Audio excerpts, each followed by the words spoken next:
자, 오늘은 다윗 정말 마지막 때에 있었던 한 사건, 열왕기서가 시작되는데 왜 하필이면 여러 가지 다윗 뒤를 이은 왕들의 이야기를 기록해 놓은 게 열왕기서예요. 근데 그 열왕기서 그렇다면은 그 첫 장은 매우 중요한 장이에요. 왜냐하면 열왕기서가 앞으로 어떤 방향성으로 그 역사가 진행되어질 것인지 그것을 알려주는 성경이기 때문에 그 1장에 기록된 사건을 가지고 오늘 우리 함께 은혜를 나누었으면 좋겠습니다.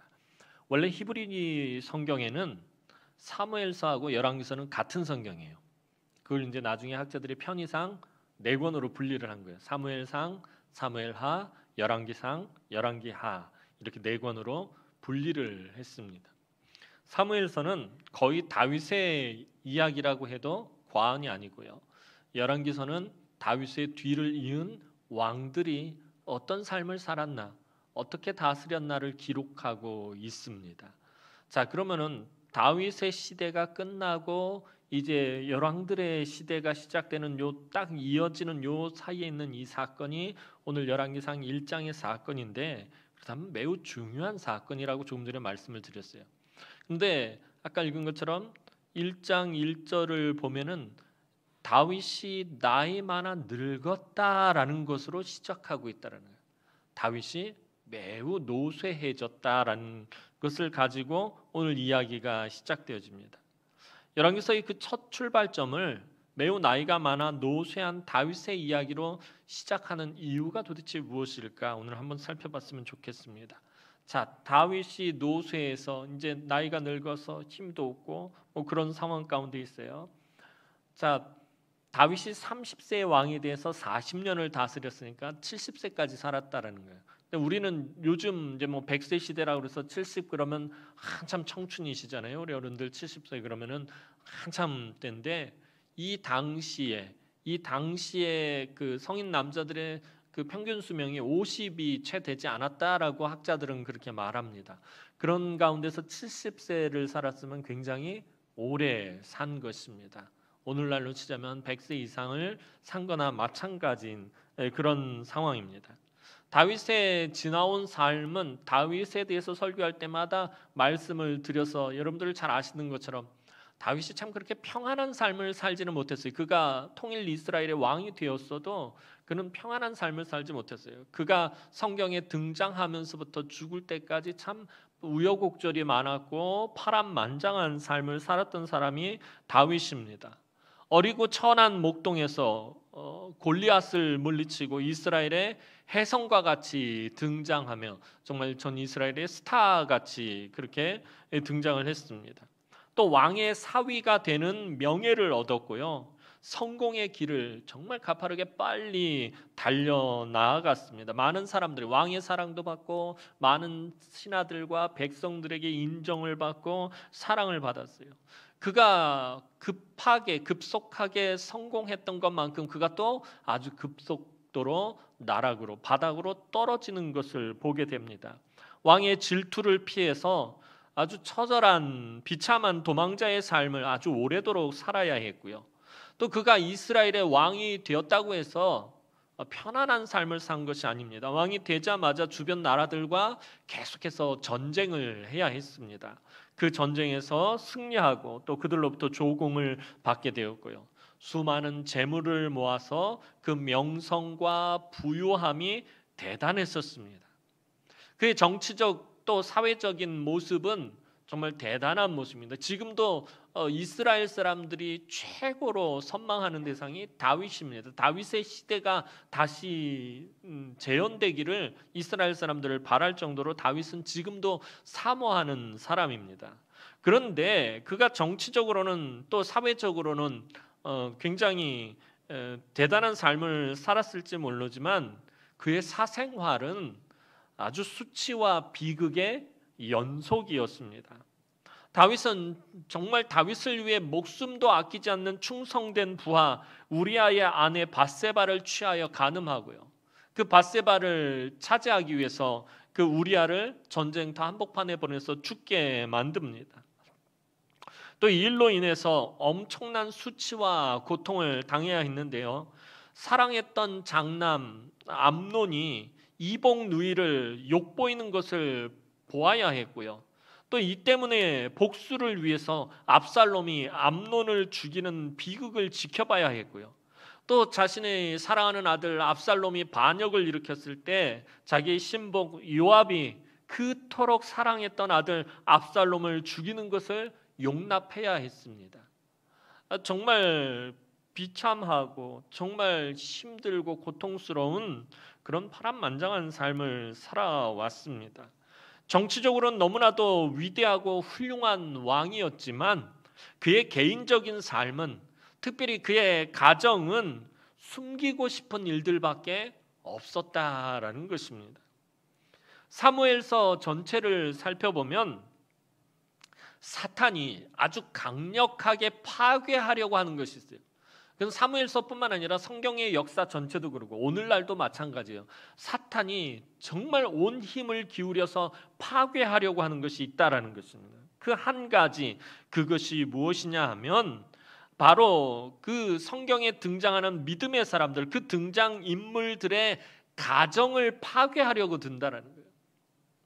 사무엘서는 시작하자마자 엘가나 가정의 두 아내가 서로 남편의 사랑을 놓고서 경쟁하며 문제가 생기는 것을 보게 돼요.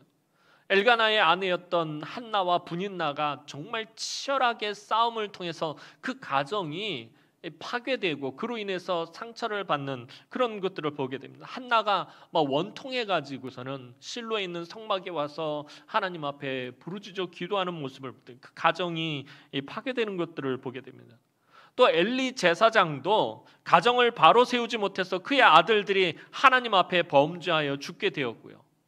심지어 사무엘조차도 노년에 하나님을 경외하지 않는 그의 아들들로 인해서 인생에 오점을 남기게 됩니다. 사무엘의 아들들이 뇌물을 받고 판결을 굽게 하고 부정하고 부패한 모습들을 보입니다. 사무엘의 그 인생의 마지막 오점을 남기게 됩니다. 또 하나님과 마음이 합한 자라고 인정받았던 다윗도 행복한 가정을 이루는데 실패한 것을 보게 됩니다. 사탄이 얼마나 철저하게 믿음의 사람들의 가정을 파괴하려고 하는지 보게 됩니다. 즉 무서운 죄가 사무엘서에 등장하는 중요한 인물들의 가정을 철저하게 파괴해 놓았다라는 것입니다. 왜 사탄은 가정을 파괴하려 드는 것입니까? 가정은 하나님이 만드신 최초의 교회이자 가장 중요한 공동체이기 때문입니다. 하나님은요, 가정을 통해서 예배를 받으시고 가정을 통해서 영광을 받으십니다. 하나님 천지를 창조하시고 가정을 만드신 다음에 그 가정을 통해서 예배를 받으셨고요. 가정을 통해서 하나님 영광을 받으셨습니다. 그리고 그 가정을 통해서 축복과 은혜를 내려주십니다. 그래서 사탄은 항상 이 가정을 파괴하려는데 혈안이 되어 있다라는 거예요. 일단 믿음의 가정을 파괴해버리면 하나님의 영광을 가로막게 되고 또 하나님의 은혜와 축복이 흘러가는 것을 막을 수가 있기 때문입니다. 사탄은 이제 다윗이 아주 노쇠해서 아무것도 못하게 되자 다시 한번 다윗의 가정을 흔들려고 악한 계획을 짜기 시작했습니다. 오늘 아까 말씀드렸던 것처럼 오늘 본문은 다윗이 매우 많이 늙었음을 이야기하며 시작하고 있습니다. 그것이 오늘 본문 1절, 2절 말씀입니다. 오늘 본문 1절에서 2절 말씀 우리 다시 한번 보도록 하겠습니다. 시작.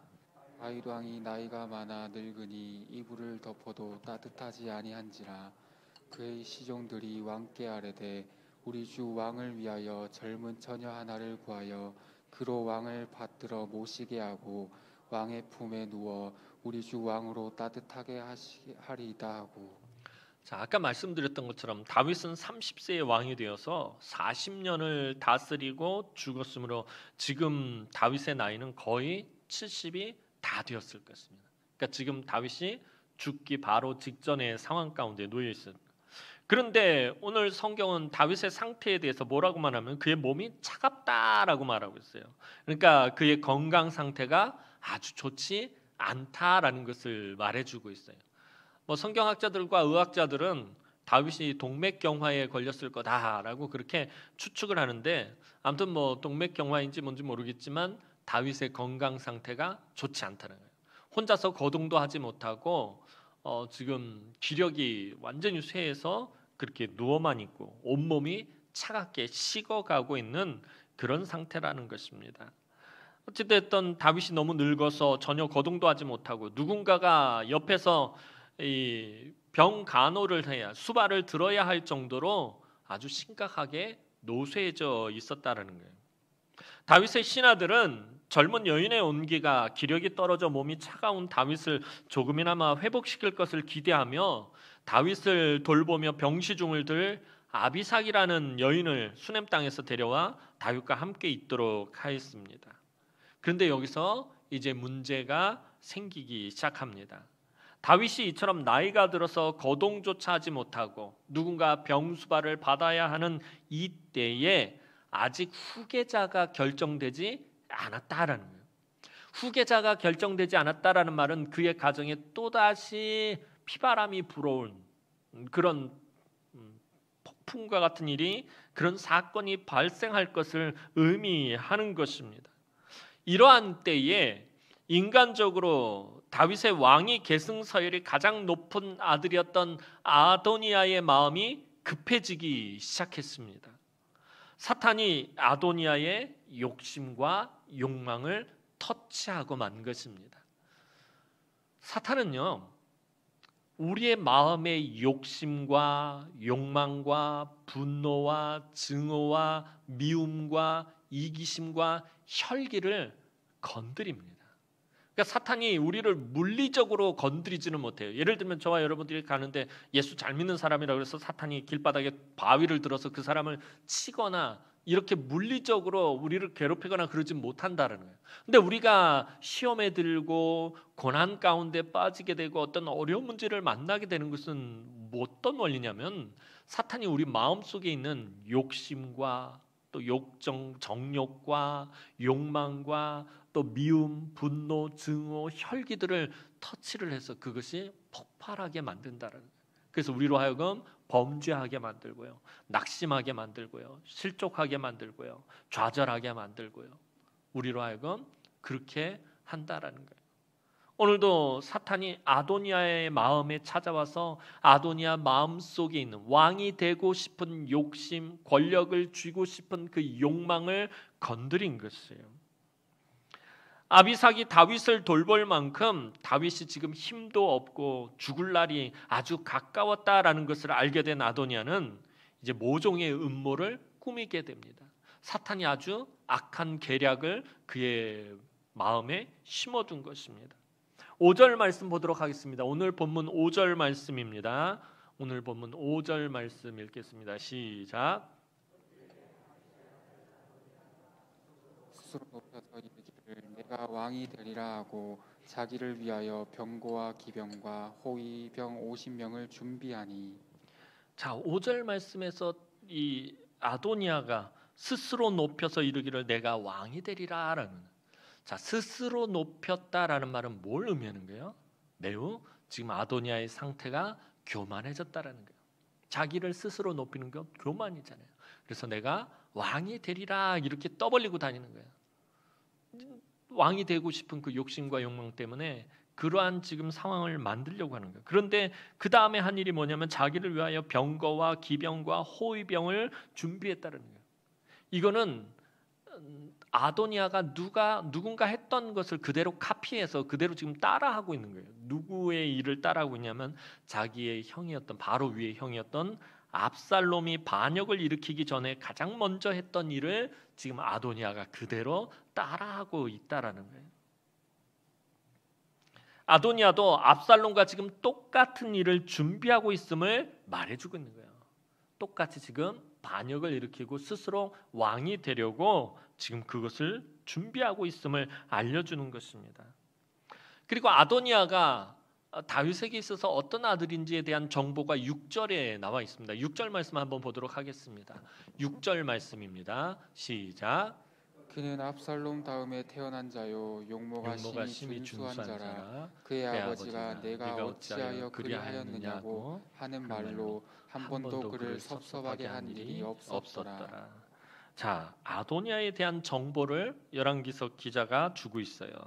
자, 그는 용모가 심히 준수한 자다라고 말하고 있어요.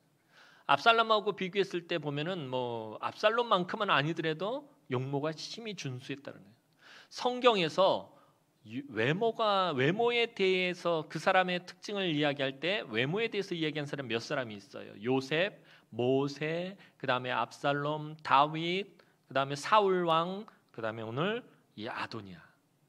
자, 특별히 외모를 이야기하고 있다는 것은 그냥 잘생겼다 정도가 아니라 그게 그 사람의 아주 가장 큰 특징으로 지금 성경이 말하고 있는 거예요. 그러니까 아도니아가 굉장히 잘생겼다는 거예요. 그의 용모가 외적인 비주얼이 정말 탁월하다라는 것을 의미하고 있는 것입니다.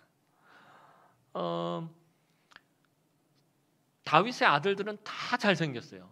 아마 아빠를 닮아서 그랬을지만 다윗을 닮아서요. 다윗도 용모가 매우 준수한 사람이었는데 그 다윗이 매우 아꼈던 아들, 가장 아꼈던 아들은 장남이었던 암논이었고요.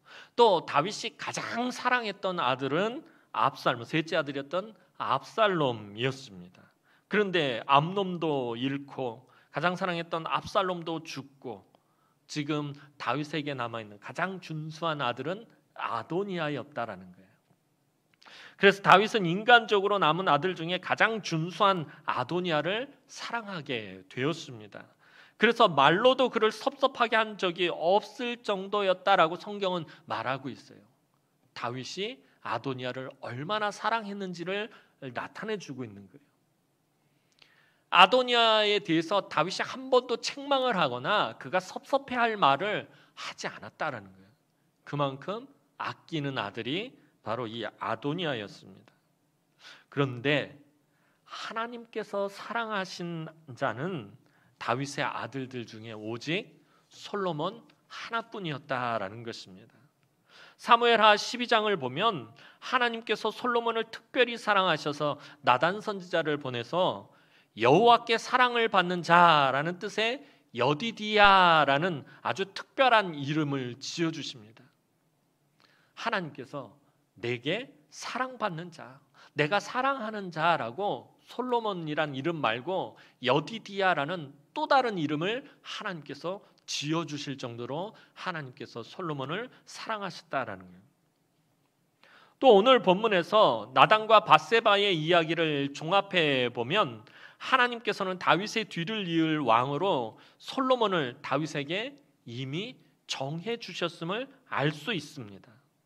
이제 하나님이 정해 주신 겸손한 사람과 스스로 자기를 높여서 왕이 되려고 하는 자와의 대결이 시작되고 있는 것이 이 열왕기상 1장입니다. 아까 말씀드렸던 것처럼 이 1장이 왜 중요하냐면 바로 이 문제 때문에 그런 거예요. 하나님이 택하신 겸손한 사람과 스스로 자기를 높여서 왕이 되려고 하는 교만한 자의 대결이 바로 열왕기상 1장에 기록되어 있다는 거예요. 이 대결은 그냥 1장에서의 대결로 끝나는 것이 아니라 앞으로 열왕기사의 방향성을 제시해 주고 있는 중요한 대결이기 때문입니다. 아도니아는 자기 주변을 아까 6절에서 본 것처럼 병거와 말과 군사, 이게 무엇을 상징하냐면 왕권을 상징하는 거예요. 왕권을 상징하는 병거와 말과 군사들로 자기 주변을 채워나가기 시작했다는 거예요. 자기의 세력을 모으고 자기의 힘을 결집하고 있었다는 거예요. 아버지가 늙어서 아무것도 할 수 없다라는 것을 안 다음부터는 다윗의 허락 없이 스스로 왕처럼 행세하였다라는 것입니다. 게다가 아버지의 신복들을 불러 모으기 시작합니다. 아버지가 왕이 되고 아버지가 지금까지 버티는 그 가운데서 중요한 역할을 했던 사람들을 자기의 사람으로 막 이렇게 변화시키려고 부르기 시작했다라는 거예요. 7절 말씀 보도록 하겠습니다. 7절 말씀입니다. 시작. 아도니아가 수르야의 아들 요압과 제사장 아비아달과 모이하니 그들이 따르고 도우나. 아도니아가 왕이 되고 싶은 그 욕심과 욕망에 유혹의 손길을 내밉니다. 누구에게 내몄냐면은 평소에 권력 욕심이 많았던 군대 장관 요압, 그 다음에 사독과 함께 공동 대제사장이었던 아비아달에게 유혹의 손길을 내밉니다. 이때 군대 장관이었던 요압이 응하고 아비아달도 아도니아의 부름에 응했습니다. 이게 무슨 얘기예요? 군대 장관과 대제사장을 자기 편으로 만들었단 말은 다시 말하면 군권과 제사권을 쥔 사람들이 아도니아에게 붙었다는 거예요. 아도니아가 큰 힘, 큰 세력을 얻었다는 거예요. 군사권과 제사권, 이스라엘에서 군사권과 제사권을 얻었다면 이미 다 얻은 거예요. 왕이 된 거나 마찬가지라고 말할 수 있습니다. 요압과 아비아달을 자기 편으로 만들었어요. 그러자 아도니아는 이제 자기가 왕이 될 수 있을 것이라는 확신을 하게 되었고, 그래서 거사를 시작하게 됩니다. 압살롬처럼 스스로 왕이 되려고 한다는 거예요. 물론 군권을 가지고 있던 요압과 대제사장이었던 아비아달이 이 아도니아에게 붙기는 했지만 다윗의 용사들, 다윗에게 있어서 정말 중요한 역할을 했던 그 용사들과 선지자 나단, 그리고 나머지 대제사장 사독, 그리고 다윗의 용사들의 지휘관인 분하야는 아도니아를 따르지 않았다라고 성경은 말하고 있습니다.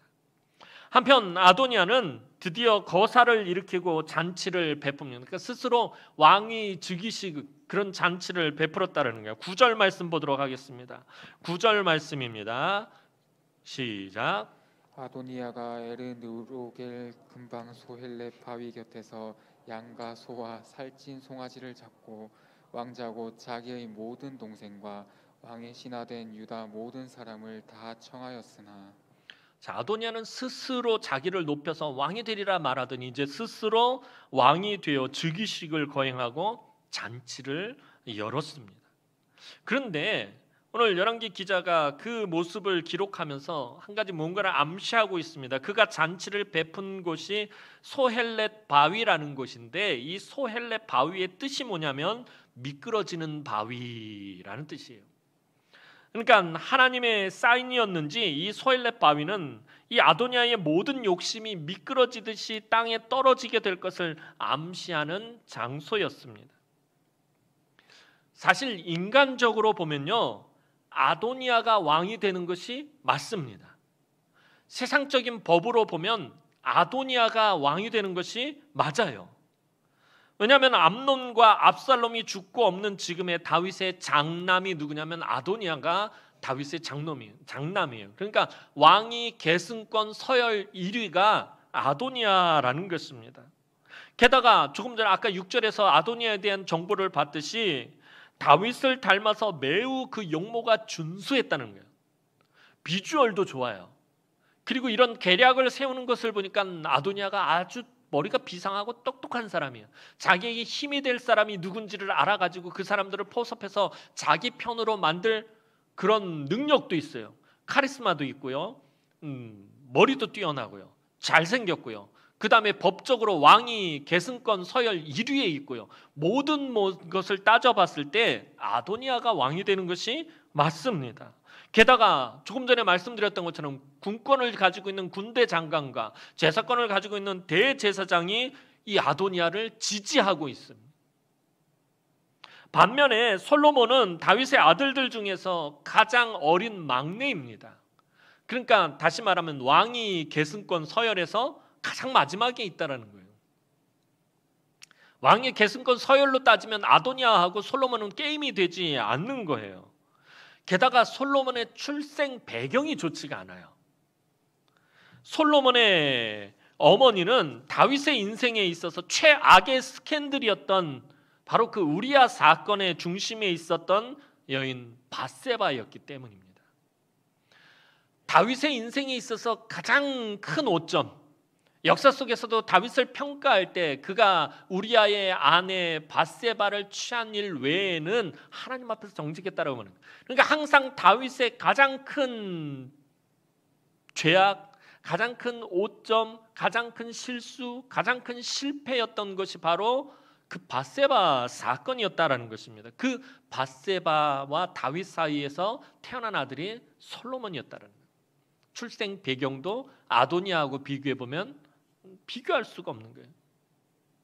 따라서 솔로몬은 다윗의 가정 안에서도 사실 주목받지 못했을 것입니다. 여러 가지 부분에 있어서 아도니아에게 밀리고 있기 때문에 그 가정 안에서 여러 아들들 가운데서도 아까도 보면 그 잔치에 다른 아들들 다 참석했는데 솔로몬은 부르지 않았어요. 다른 아들들도 다 아도니아를 지지하고 있었다는 거예요. 다윗의 아들들이 굉장히 많았는데 그 모든 아들들이 다 아도니아를 지지하고 있었다는 거예요. 주목받지 못한 아들이었습니다. 게다가 다윗의 입장에서 보면 솔로몬을 바라볼 때, 물론 다윗도 솔로몬을 매우 아끼고 사랑했어요. 자기 아들이니까. 그런데 솔로몬을 볼 때마다 무엇이 생각나는 거예요? 자기의 수치와 부끄러움이 자꾸 떠오르게 하는 아들이었다는 거예요. 왜냐하면 밧세바의 소생이었기 때문에.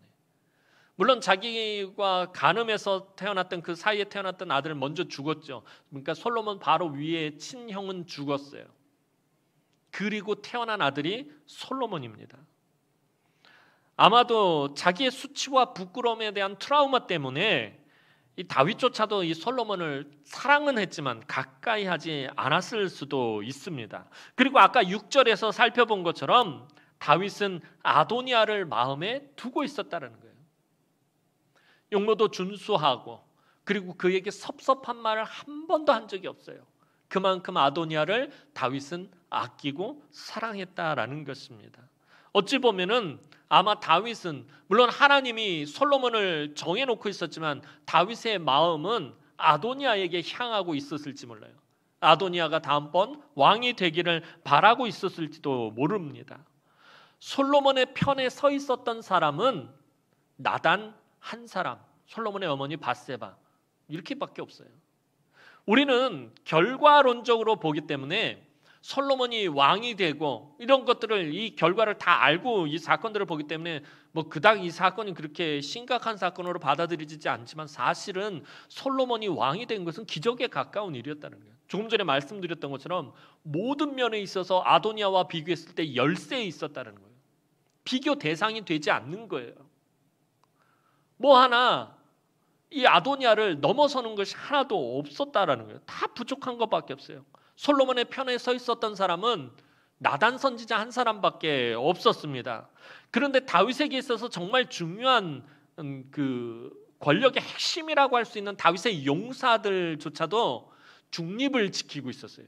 이 다윗의 용사들은 다윗에게 충성을 하는 사람들이기 때문에 다윗이 결정하면 그 결정에 따르는 사람들이에요.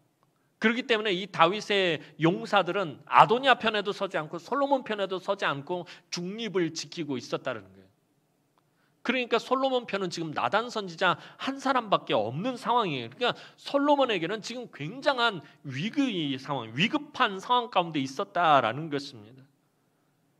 아도니아와 솔로몬의 싸움은 사실 솔로몬에게는 너무나도 불리한 싸움이었습니다. 이때 나단 선지자가 반전을 노리고 밧세바와 함께 다윗을 만나고 오늘 본문 뒤에 보면은 이제 밧세바와 나단이 이 모든 상황을 이제 역전시키는 것을 보게 됩니다. 나단은 먼저 밧세바에게 가서 다윗 왕에게 말할 바를 알려줍니다. 그것이 무엇이냐면 하나님의 약속에 대해서 말할 것을 이야기합니다. 다윗에게 다시 한번 하나님의 약속을 기억하게 하도록 만든다라는 것입니다. 모든 정황상 하나님은 이미 솔로몬을 후계자로 정하셨고 이를 다윗에게 약속하셨습니다. 나단은 그것을 상기시키는 일에만 중점을 두고 있다라는 것이에요. 하나님의 약속을 다윗이 기억하고 다윗이 하나님의 약속을 다시 붙잡을 수 있도록 하는 일에만 중점을 두고 있었다라는 것입니다. 나단은 정말 이 어려운 상황 가운데서 사람들을 자기 편으로 만들기 위해 지금 아도니아는 군권과 제사권을 가진 사람을 자기 편으로 만들려고 무지 애를 쓰고 그렇게 했잖아요. 다윗의 다른 왕자들, 아들들을 다 자기 편으로 만들었고요. 웬만한 사람들 다 자기 편으로 만들었어요. 이렇게 어려운 상황 가운데 나단은 사람들을 자기 편으로 만들기 위해서 다윗의 용사들에게 도움을 구한다든지 지금 권력의 핵심이 있는 그 다윗의 용사들만 자기 편으로 만든다면 상황을 뒤집을 수도 있어요. 그런데 그 용사들을 찾아가서 봐라, 솔로몬이 하나님 구한 사람이다 그러면서 그 사람들을 자기 편으로 만들려고 도움을 구한다든지, 아니면 제사장들을 찾아가서 제사장들을 한편으로 끌어들이려고 인간적인 그런 노력을 한 것이 아니라 나단이 한 일은 하나님의 약속을 붙잡는 일이었다라는 것입니다. 인간들을 자기 편으로 만들려고 애를 쓴 것이 아니라 하나님의 약속의 말씀을 붙잡았다라는 것입니다. 나단은 다윗이 하나님과 언약을 맺게 만들어준 역할을 감당했던 선지자였어요. 다윗이 성전을 그토록 짓고 싶어해서 그 마음을 나단을 통해서 하나님께 아뢰었어요. 그런데 하나님께서 다윗은 피를 많이 흘린 군인이기 때문에 성전을 지을 수 없다라고 이야기하고 그의 아들 솔로몬이 지을 것을 말씀하셨어요. 그러면서 다윗과 언약을 맺어요. 다윗의 왕위가 영원히 보존될 것이다. 다윗의 왕위가 영원히 이어질 것이다라는 그 다윗의 언약을 맺게 만들어주는 중간자 역할을 한 사람이 나단입니다. 근데 아이러니한 거는 솔로몬의 편에 선 나단, 밧세바와 지금 함께하는 나단, 사실 밧세바와 나단은 함께할 수 없는 사람이에요. 왜냐하면 다윗의 가장 그 큰 치부, 그 스캔들, 밧세바 스캔들을 폭로한 사람이 누구예요? 나단이에요. 나단 선지자가 다윗 왕을 찾아가서 다윗이 죄를 범했음을, 밧세바 사건이 얼마나 하나님 앞에서 악한 일임을 폭로한 사람이 나단이에요. 그로 인해서 다윗과 밧세바 사이에 태어났던 그 아이가 죽을 것을 선고한 사람도 나단이고요. 그러니까 어떻게 보면 밧세바하고 나단은요, 원수지간이 되는 그런 적인데, 나단은 밧세바와 같은 배를 타고 가고 있다는 거예요. 왜 그런 것이에요? 나단은 사람을 본 것이 아니라 하나님의 약속을 붙잡았기 때문에 그래요. 하나님의 약속이 무엇인지를 보았기 때문에 그런 거예요.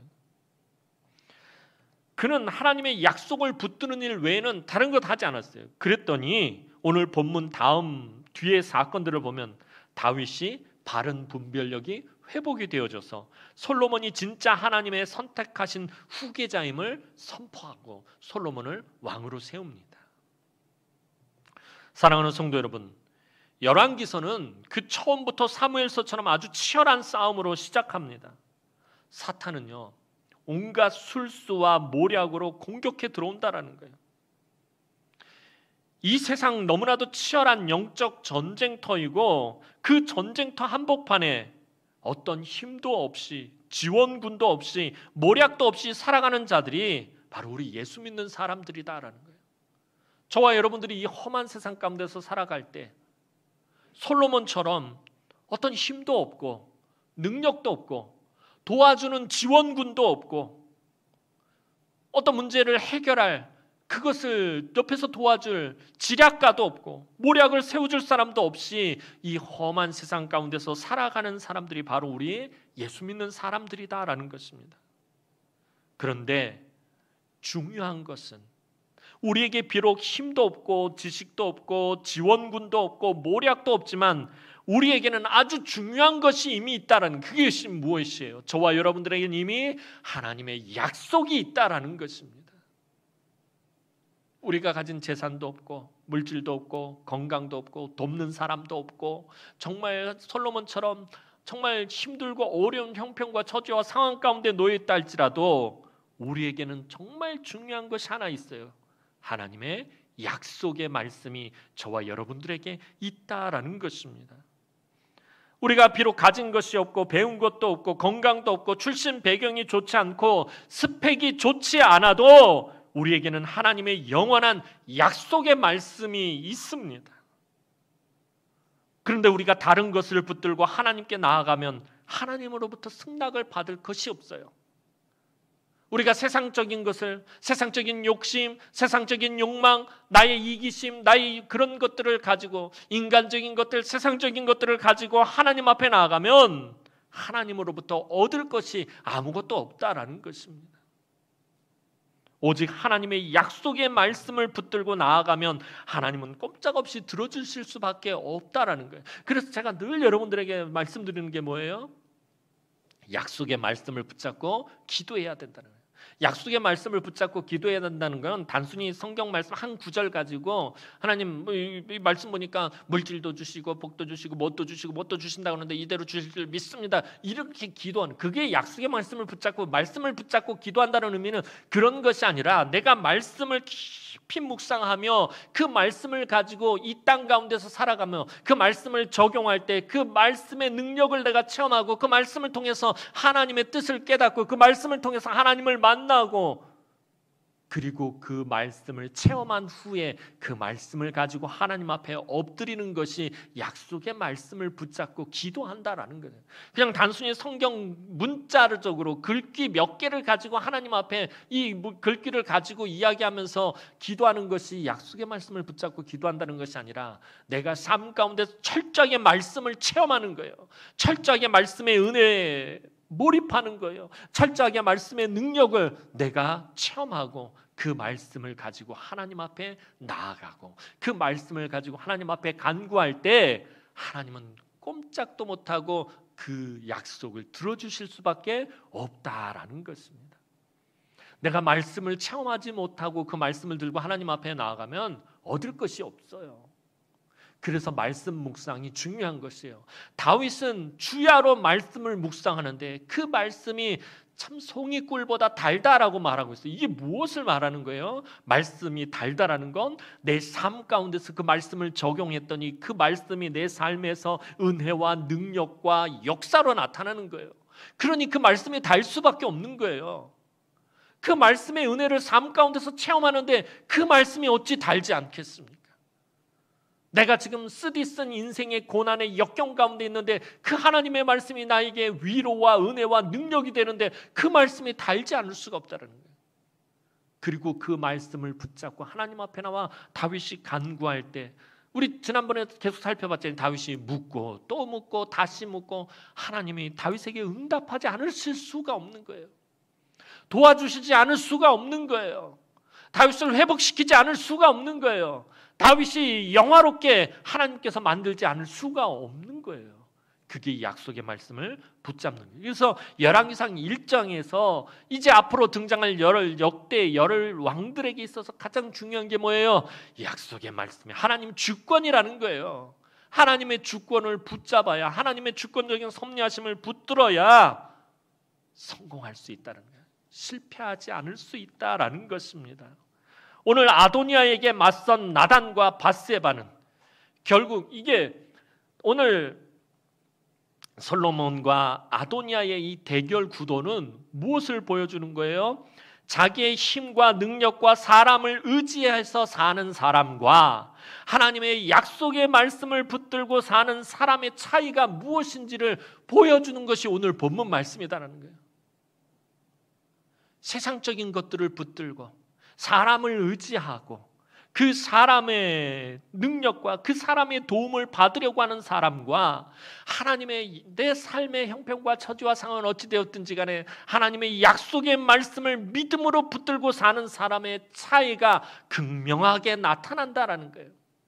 아도니아와 솔로몬의 대결을 통해서 하나님께서는 그것을 우리에게 보여주고 있는 거예요.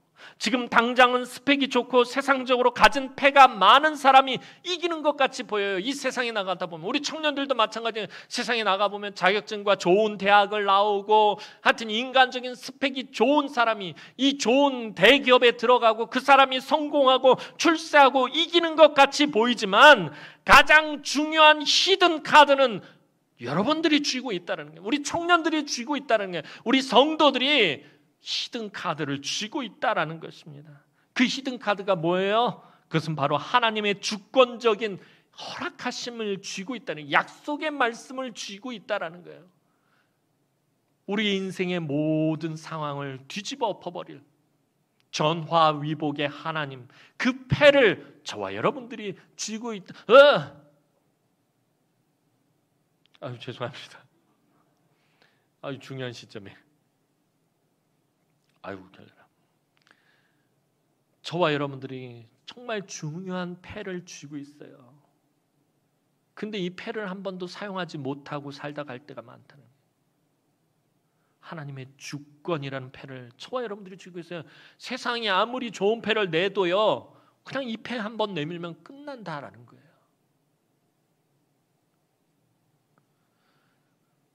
하나님께서 오케이 하면 모든 것이 끝나는 거예요. 상황 종료되는 거예요. 여러분들이 아무리 궁지에 몰렸어도, 여러분들이 아무리 고난 가운데 있어도, 여러분들이 아무리 힘들고 어려운 상황 가운데 놓여 있었다 할지라도 하나님 약속의 말씀 붙들고 여러분들이 간구할 때 하나님 오케이 하시면 모든 것은 종료되어진다라는 것입니다.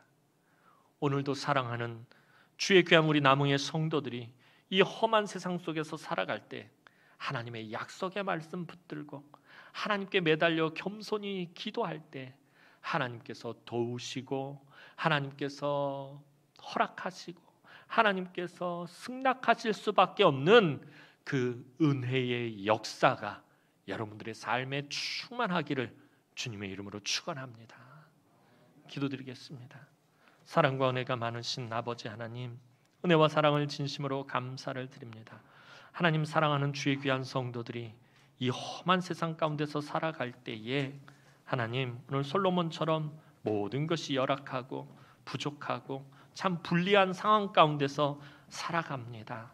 그러나 하나님의 주권 붙잡고 하나님 앞에 겸손히 엎드리며 하나님의 약속의 말씀 붙잡고 나아갈 때에 결국에 하나님의 놀라우신 응답의 은혜를 누릴 수 있음을 이 시간에 고백하오니 하나님, 우리 사랑하는 성도들을 붙들어 주시고 날마다 하나님의 은혜 가운데 승리하는 삶을 살아갈 수 있도록 하나님, 저들의 삶 가운데서 하나님의 약속의 말씀이 응답하는 삶을 살아갈 수 있도록 하나님, 아무리 삶이 힘들고 어렵더라도 이 세상을 바라보고 이 세상의 것을 소망하는 것이 아니라 오직 하나님의 약속의 말씀 붙잡고 승리하는 우리 남흥의 권속이 되게 하여 주옵소서.